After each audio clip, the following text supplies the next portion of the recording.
Tonight, Kamala's moment.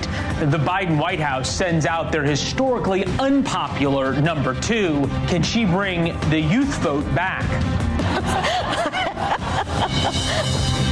Florida in play. Democrats now think Biden could win the Sunshine State. The Supreme Court ruling that will make Trump play defense on home turf. I'm running to make Roe v. Wade the law of the land again, so women have a federal guarantee to the right to choose. Elon's explosion. Do you know what the term woke actually means? It's come to mean a lot of things. Tesla sales and stocks plummet as Elon makes everything about himself. Go yourself. Is that clear?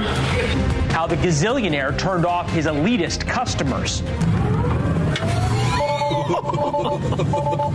Oh, we already broke it. And breaking the spell. J.K. Rowling vows to go to jail rather than bow to a new Scottish law forbidding misgendering. How the Harry Potter author ended up as public enemy number 1. We do not speak his name. And we start with breaking news. As we come on the air at 7 o'clock Eastern, former President Trump speaking in Green Bay, Wisconsin at 6 p.m., his second campaign stop of the day. The horse race between Trump and Biden is now in full swing, long before the conventions, long before even Memorial Day. We are months out from the RNC and the DNC conventions. The former president's making a campaign appearance as he walks that tightrope between his many trials and a busy schedule while he runs for president. Back to his speech as news warrants. Welcome to the fairest show on television. First tonight from Washington, President Kamala Harris. No, seriously, that is the question of this year's election. New polling from JL Partners explains why. Just 38% of voters believe Joe Biden will survive another 4-year term if elected. That means well over 50% do not believe he will make it all 4 years. Thus, as Harris hits the campaign trail in North Carolina this Thursday, there is a lot more things to think about than just her as vice president. And the more Harris hits the campaign trail, the more regular voters, not just political junkies, begin to think about that hard question of whether they want or can even see her as president. That's not necessarily a question Democrats want swing voters asking. Enter the glowing pieces about Harris, like this one from Reuters. Kamala Harris pushes the envelope as Biden struggles with some Democrats. 59-year-old Harris is taking on more heated topics more often and more directly than Biden, while some have knocked Harris's performance. As vice president and value to the re-election campaign in the past, she's moving, according to Reuters, into a starring role. We'll see how she does. The article cites some of her recent events, safe events, and all focus on securing the left wing of the Democratic Party that is angry. They're angry over Gaza. They are disenchanted with the Biden administration's lack of success on promised issues for the black community. They are, fair to say, obsessed with, in their words, reproductive health care. Here she is during some of those appearances. Given the immense scale of suffering in Gaza, there must be an immediate ceasefire. I'm here at this healthcare clinic to uplift the work that is happening in Minnesota as an example of what true leadership looks like. Nobody should have to go to jail for smoking weed. All right, polling suggests none of those speeches have helped move the needle, with her approval rating, which sits at just 37%, a historic low. In fact, voters view President Biden more favorably than they do his vice president. Harris, you'll remember, failed as a candidate herself in 2020. Now Democrats have 6 months to rebrand her. We begin tonight with George Will, Pulitzer Prize-winning columnist for The Washington Post, NewsNation senior political contributor. Good to see you as always, George. Are Democrats putting her out by choice or necessity? Both. It seems to me they have no choice but to put her out there. Her political skills, Leland, were demonstrated in 2019 and 20. She entered the campaign with lots of money and lots of support and lots of favorable media and dropped out before the first votes were cast. Since then, she has become a kind of punchline because of the word salad she has offered as some of her rhetoric. The president did her no favor when he made her the point person on the border, and she did herself no favor when she declared the border secure. All right. Of her many hats, borders are expanded voting rights, COVID-19 vaccinations, workers' rights, closing the digital divide. My father would like to say that nothing helps a good product more than good advertising because it exposes people to it. Nothing kills a bad product faster than good advertising. What is the danger of good advertising here? The danger is that the more people look at her, the more they have questions. Not just as vice president. Not just as vice president, but certainly the voters are not wrong to say that actuarially Mr. Biden is ominous. And therefore, actuarially, she is to be looked upon as a president in waiting. Remember, she was chosen as vice president because Joe Biden finished 5th in the New Hampshire primary, went down to South Carolina, having said he would like a female running mate. James Clyburn, African-American, very talented politician down there, said, no, actually what you want is an African-American female. The selection was narrow, the alternatives few, and this is what he got. That said, they did beat Harris and Biden. Biden and Harris did beat Donald Trump the last time around. Live pictures right now. He's shaking hands in Wisconsin. The power of the incumbency, and I don't need to tell you this, is enormous here. Is Donald Trump in a position, especially considering what his court schedule looks like over the next few days and next few months, in a position, 6 months of the longest presidential election we're going to ever have, to take on the power of Air Force One and Air Force Two crisscrossing America? In a sense, Leland, we have two incumbents running, a president and a former president. Doesn't happen very often in American history. And remember, he's going to spend a lot of time in the courtrooms, but basically, this longest, most repulsive campaign in American history is about 7 states. Wisconsin, Michigan, Pennsylvania, North Carolina, Georgia, Arizona, Nevada. That's it. Don't you pity the people who have to watch the television advertising in those 7 states between now in November? This is, I think, something that's interesting. Kamala Harris has been sent out to connect with a certain demographics: young voters, African-American voters, and women in particular. James Carville of fame from It's the Economy, Stupid, of Bill Clinton, said this particularly about Democrats' issues with younger voters. It's horrifying, our numbers among younger voters, particularly younger blacks, younger Latinos. We're not shedding them. They're leaving in the droves. Are we seeing a realignment in American politics? A realignment in the sense that if the Democratic presidential candidate gets, say, 75% of the African-American vote, the Democratic presidential candidate loses because they've been used to getting at least 10% more than that. So what we're seeing is a softening of racial divides. Now, that ought to be an occasion for rejoicing. And it is an occasion where, at long last, African-American voters in large numbers are saying, bid for us. You can't take us for granted. And is Kamala Harris the right person to do that bidding? No. Kamala Harris has been sent out, looked at, and rejected. Her, as our graphic just showed, her favorability rating is below Biden's, and his is a disaster. All right. You know something else was a disaster? I don't know if you saw the Chicago Cubs home opener. I did. You did? Did you perhaps see the walkout for the players? No. No? Do we have, you see, that was the pyrotechnics for the Chicago Cubs. They're so excited about their star lineup. Do we have one more? Oh, yeah, here comes a guy. I got better walkout music in Little League. The question in baseball, Leland, isn't how you walk out, it's how you walk off. Oh, I see. Okay. Is that the lesson? That's the lesson for the Chicago Cubs? It's my story, and I'm sticking to it. You did predict, and we have it on tape, a World Series trip for the Chicago Cubs this year. Absolutely. All right. It's good to see you, sir. Take Thank care. you as always. You wouldn't know it from the coverage today, but the world is a safer place today than yesterday. Israel stood up and punched Iran in the nose. Punching bullies in the nose makes the sandbox undoubtedly safer.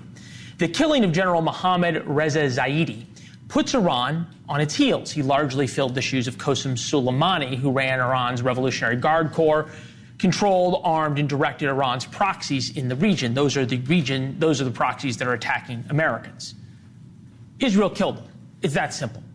Of course, the Biden foreign policy team ran to the Iranians overnight and said America had no involvement in the Israelis' killing of that top general.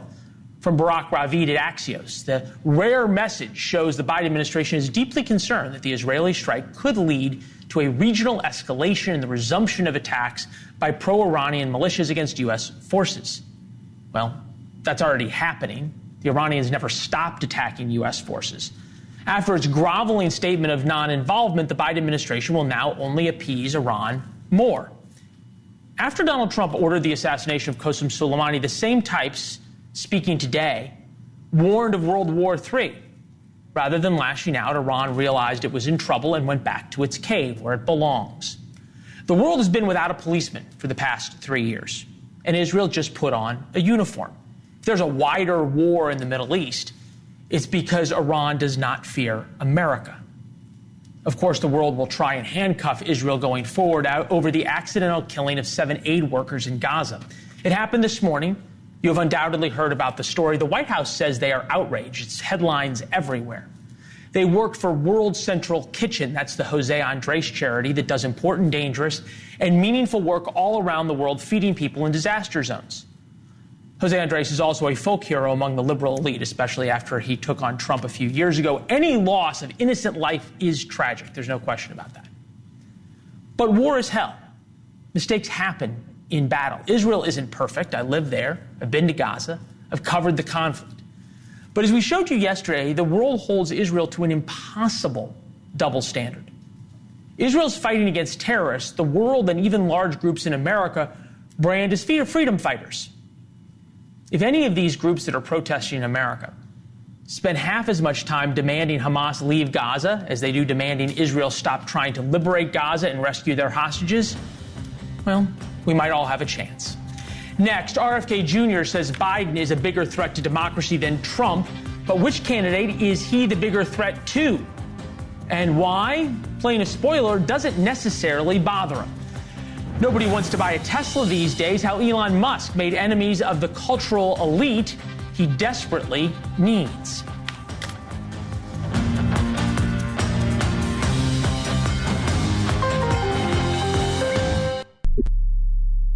RFK Jr. argues that President Biden is a bigger threat to democracy than Donald Trump is. President Biden is a much worse threat to democracy. And the reason for that is President Biden is the first candidate in history, the first president in history that has used the federal agencies to censor political speech, so to censor his opponent. I didn't go over very well at CNN. RFK Jr. took to CNN and criticized Biden specifically over control on social media and attempts to influence social media, specifically about the COVID issues. And it's true, the White House put enormous pressure on certain social media companies to censor Trump and others. RFK was temporarily banned from Instagram because of vaccine information in 2021. He's since been put back on and is using it to reach out to younger voters. 47% of voters under 40 say they'll be voting for someone other than Biden or Trump this November. His senior campaign advisor, Link Lauren, says they are targeting Gen Z voters. We've been going to TikTok, Facebook, Instagram, Twitter, YouTube, and the fact of the matter is only 9% of Gen Z watch traditional TV news on a regular basis, which means 91% do not. So we've been going to social media. It's time for us to start picking up these baby boomers and people who watch MSNBC, or should I say MSDNC. All right. MSDNC worked pretty well on Fox News. Link Lauren is with us now. Good to see you. Thank you very much. Let's start with this. Is social media, in a sense, real life? Well, I think social media is a great indicator of how young people feel. I understand a lot of baby boomers use Facebook, but a ton of Gen Z use TikTok, and they use it to get involved in the political discourse, especially post-October 7th. You know, what's so funny is Joe Biden joined TikTok. He thought he would be really well received there, but since he got such a horrible reaction, he now wants to ban TikTok. Well, I think he wanted to ban TikTok before. I don't know if it was directly linked to October 7th and the bad reaction, but your point's well taken. Well, I'll point out, but he did join TikTok in February, and then a month later is supporting the banning of TikTok. So I just think the timing is suspicious. Okay, so let's zoom out, though. When you say that the Gen Zers are unhappy with him on TikTok, if you want to go to it because of October 7th and the issues surrounding Israel and Joe Biden's views on Israel, Robert Kennedy is a lot more friendly to Israel than Joe Biden is.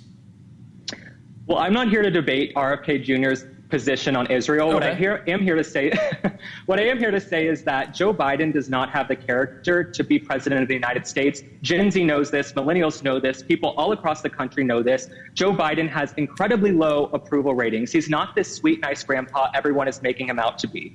This is a guy who authored the 1994 crime bill. He said he didn't want his kids to grow up in a racial jungle. He said, if you don't vote for me, then you ain't black. This is a guy who was at Tom Steyer's mansion in Lake Tahoe taking Pilates classes as Maui was burning to the ground. This is a guy who was in Nantucket at a $34 million mansion owned by David Rubenstein while Hamas was doing the hostage exchanges. Joe Biden is a guy who took over a year to go and visit East Palestine, Ohio. So Joe Biden does not have the character to meet this moment. I know what the talking points are on Joe Biden's issues. If we pivot to these Robert aren't talking Kennedy, points, Leland. This is the real fact.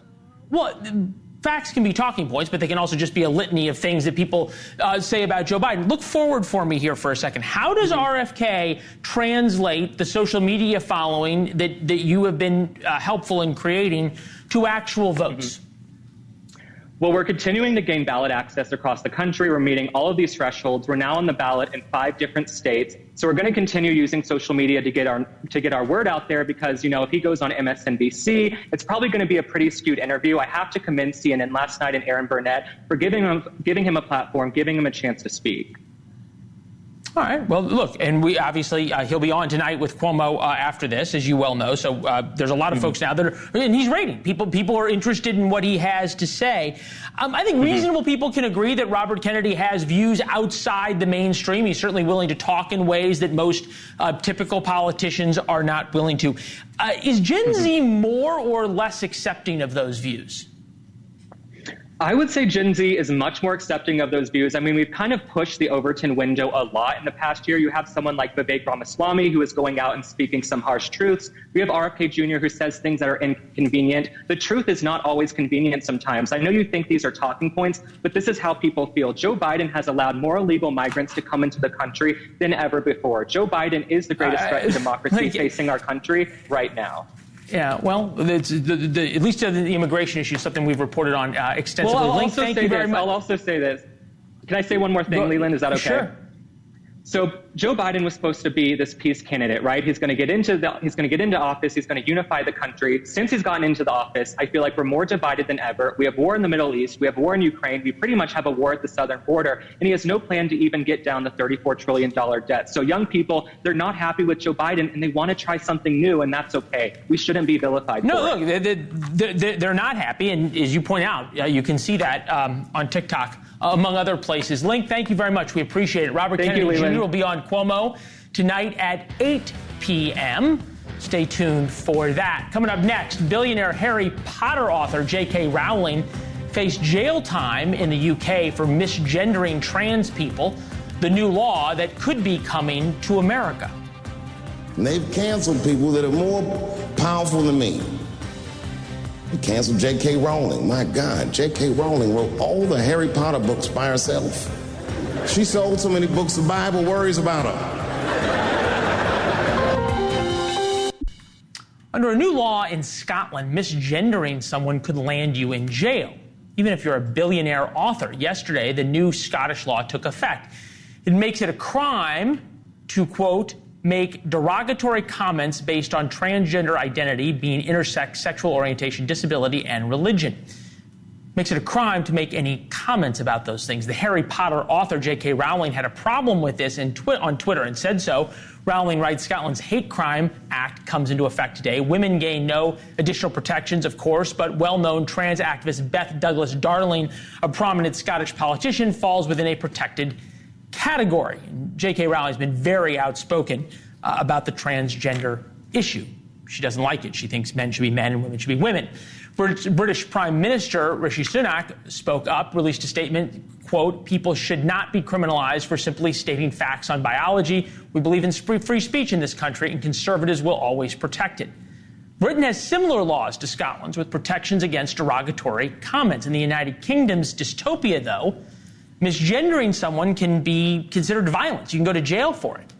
But evidently waving swastikas in front of Jewish people is just fine. Listen to one scared Londoner asking the police there for help. Sorry, under what context is a swastika not disrupting public order? Could you just explain under what symbol that's not disrupting public order? I haven't said at any point, have I, that it is or it isn't.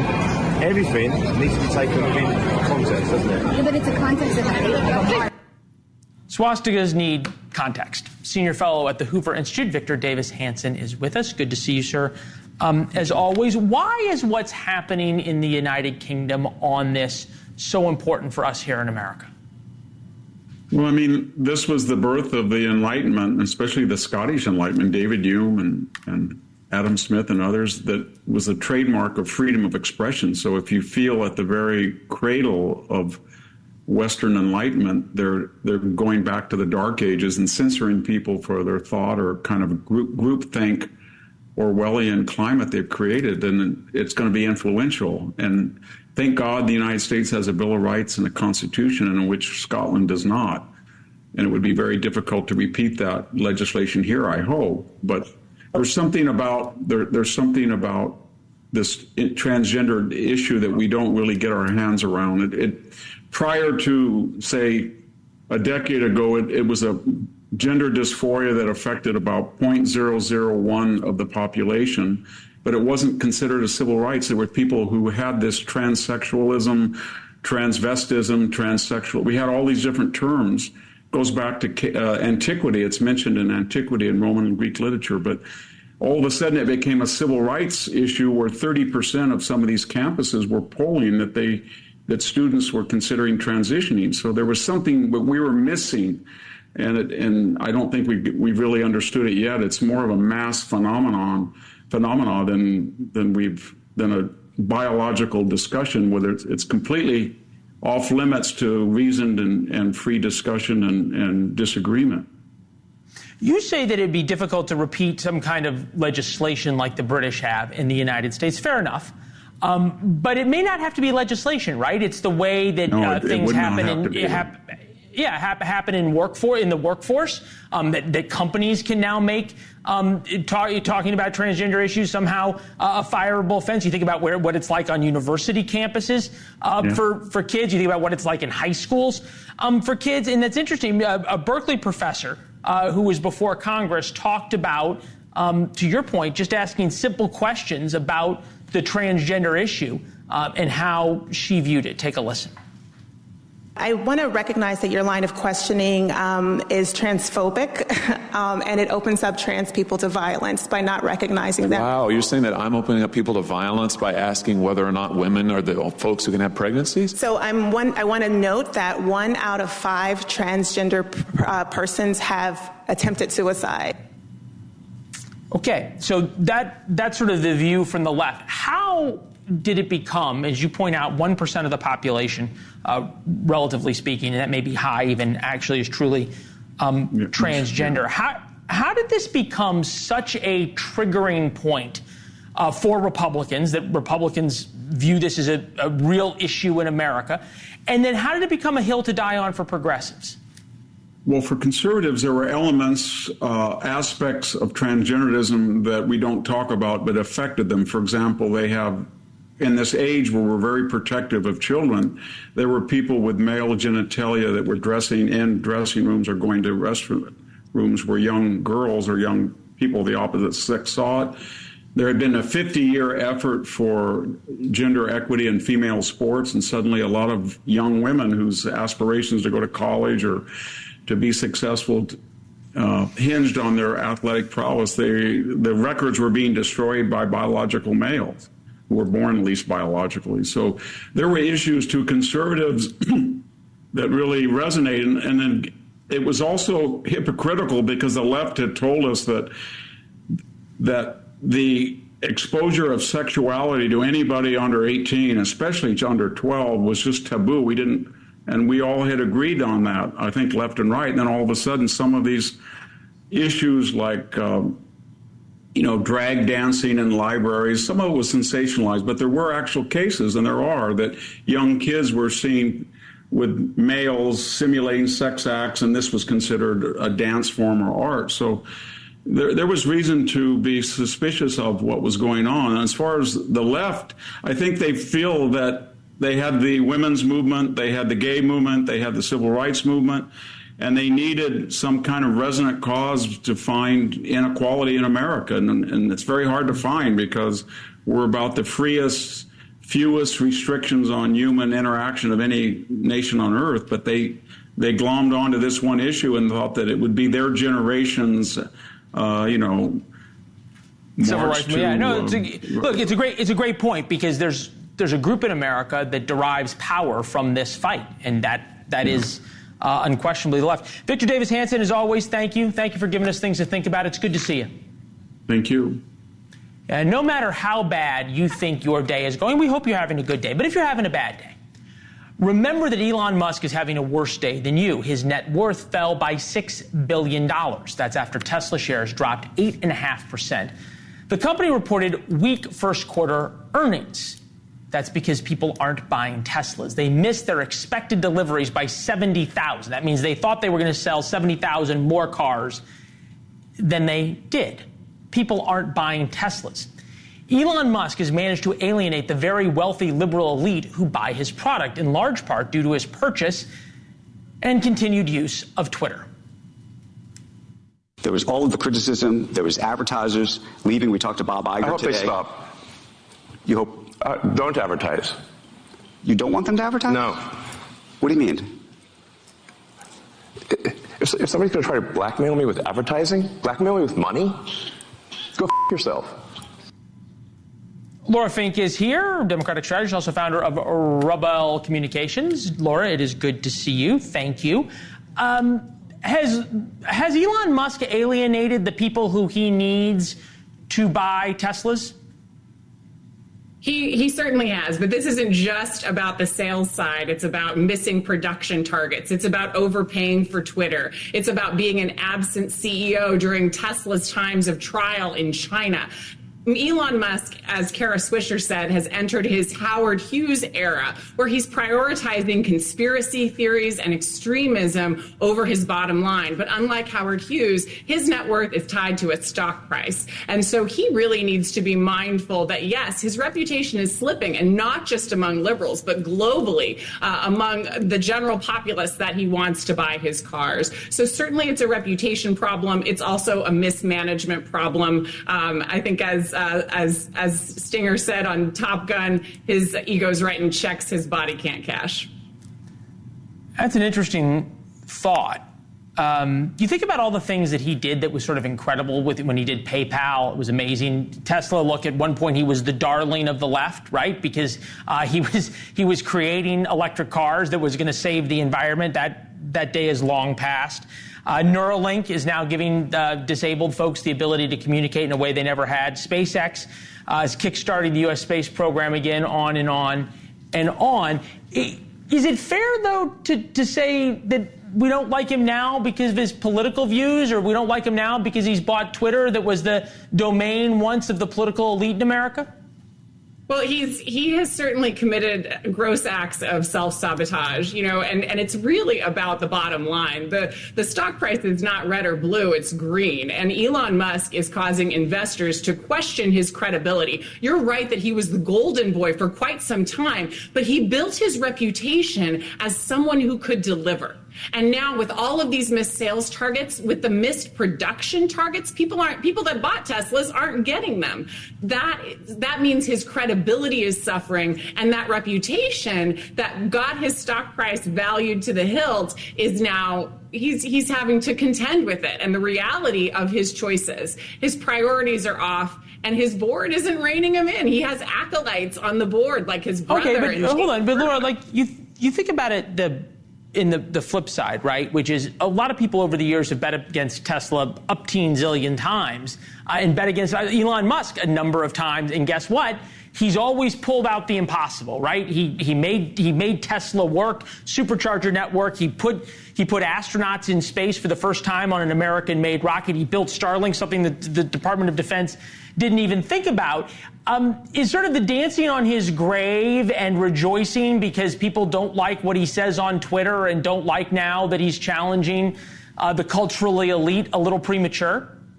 I don't know that he is the culturally elite. He's not challenging, and he always has been. He is the scion of wealthy people from South Africa. So this is someone who has done incredible things, and you have to acknowledge that. But there are skeletons along the way. He's had worker lawsuits. He's virulently anti-worker. Oh, yeah, everybody's had that. No, but come on, Laura. Come on, we can be fair. We can be fair.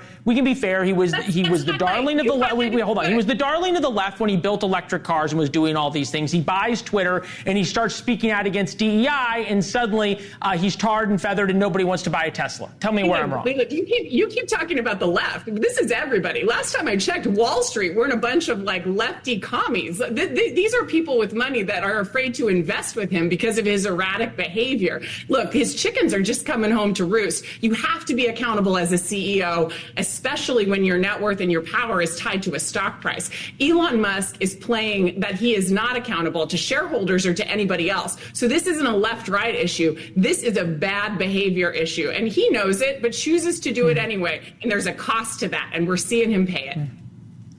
Oh, we're definitely seeing him pay it. And you think about all of the Tesla stock that's pledged to support the Twitter loans, you can imagine that there's perhaps some nervous bankers at some point. Laura Fink, Rebel Communications, thank you very much. It's good to see you. Thanks, Leland. You too. All right, coming up next, the Florida Supreme Court just put the Sunshine State in play, how a solidly red state could become quickly blue in the next 6 months. Signed a 6-week abortion ban that comes into play next month, goes into effect. In November, Floridians can decide to overturn it. The amendment needs a 60% yes vote. This segment isn't about abortion. So wherever you think about abortion, that's not what we're talking about. This is about the politics of it. Like abortion, don't like abortion, abortion is a ball and chain for Republicans. They keep getting shellacked on the issue since Roe was overturned. In Ohio, red state, 56% agreed to secure abortion rights. 59% of deep red Kansas voted against an abortion ban.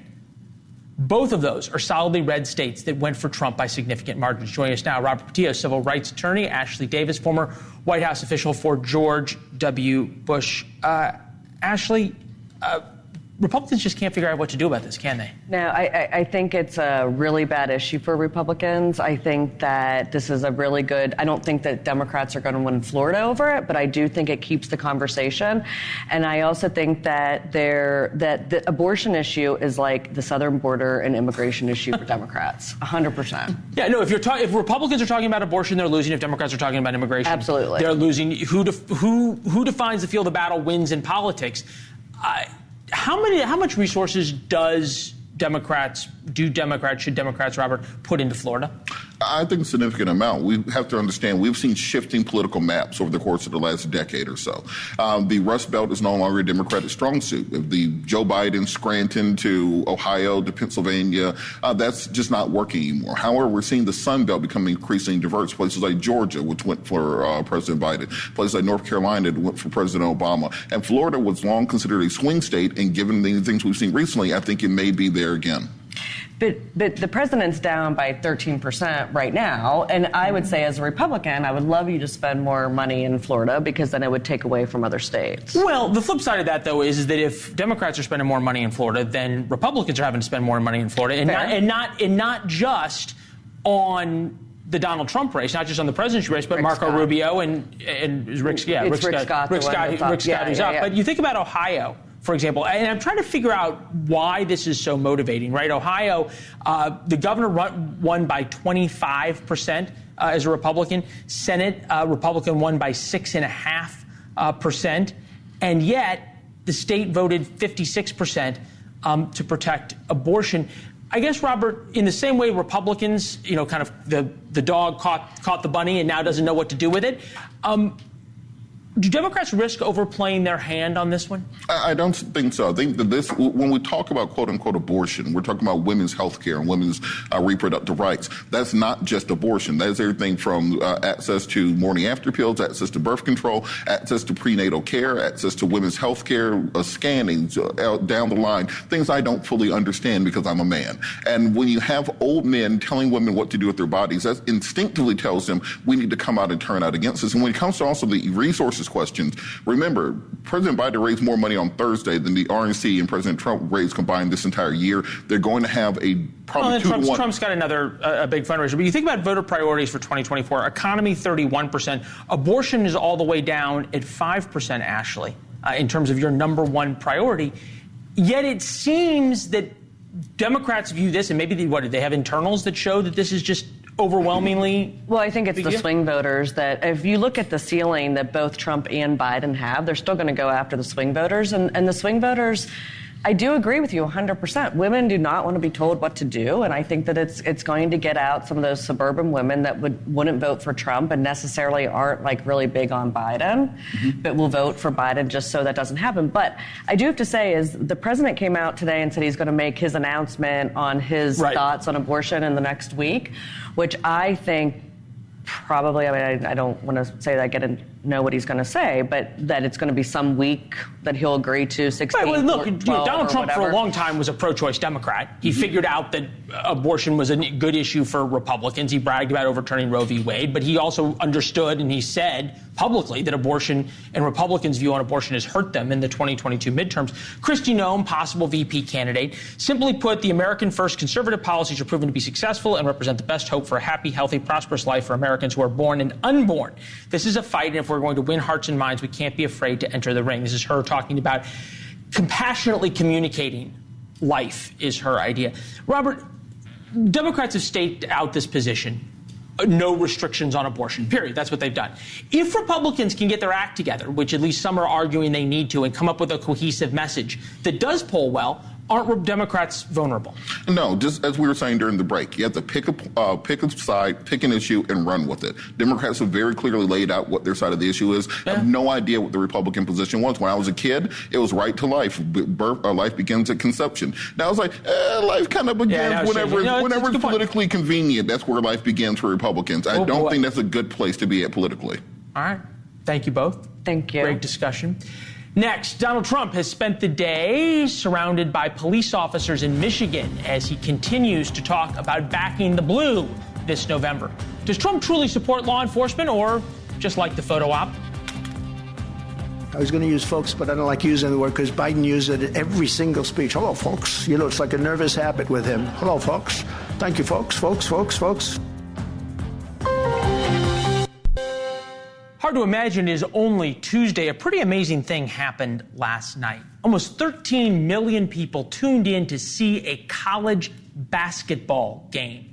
That's more people than watched the NBA Finals or the World Series. It was a college women's basketball team game between LSU and Iowa. Caitlin Clark has become a national sensation. I'm going to figure out why and what she's saying and doing that's so interesting that we can all learn from. That's tomorrow. We'll write about it in War Notes. That's our daily newsletter that goes out. When the war in Israel started, I started sending around an internal memo with thoughts on the war from my experiences in the Middle East. That turned into War Notes. It's our free daily newsletter with our thoughts on the most important stories of the day. It's how we put the show together. We invite you to respond. We read them all.